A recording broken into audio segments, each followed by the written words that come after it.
तो वहीं तखतगढ़ नगर पशुपालकों को बेहतर चिकित्सा सुविधाएं उपलब्ध करवाने की दिशा में एक महत्वपूर्ण कदम उठाते हुए कैबिनेट मंत्री जोराराम कुमावत ने बहुउद्देशीय पशु चिकित्सालय भवन का शिलान्यास किया।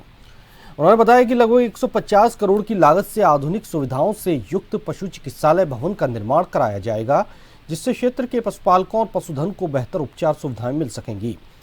मंत्री कुमावत ने कहा कि भवन निर्माण कार्य पूर्ण होने तक वर्तमान पशु चिकित्सालय कार्यालय को हनुमान गली गोगरा रोड स्थित सामुदायिक भवन में संचालित किया जाएगा। उन्होंने जानकारी दी कि सुमेरपुर, बाली और तखतगढ़ के पशु चिकित्सालय भवनों के निर्माण के लिए कुल 5 करोड़ की स्वीकृति दिलाई गई है।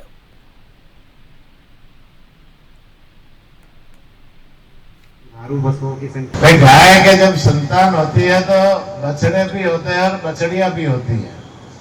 बछड़ियां पैदा होती है तो वो बड़ी होकर के गाय बनती है और गाय से दूध देती है और दूध से हमारे बहुत सारे प्रोडक्ट बनते हैं जो मनुष्य के जीवन में रोज काम आते हैं और मनुष्य एक परिवार का पालन पोषण करने का काम गाय करती है। लेकिन जो बछड़े पैदा होते हैं वो पहले बड़े होकर के बैल बनते थे और बैल किसान के खेती में काम आते थे तो उसका उपयोग था। अब जैसे बछड़े किसी के किसान परिवार में यदि गाय के पैदा होता है तो किसान चिंता में पड़ता है कि उस बछड़े का हम करेंगे क्या।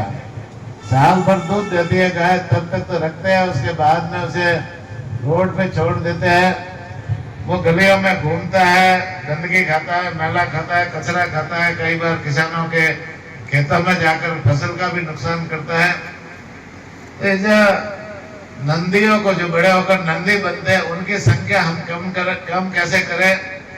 वैसे तो हमारी राजस्थान भर में 4500 के आसपास गौशालाएं चल रही है, उसमें बेसारा नंदी और गायों का पालन पोषण गौशालाओं के माध्यम से सरकार करती है।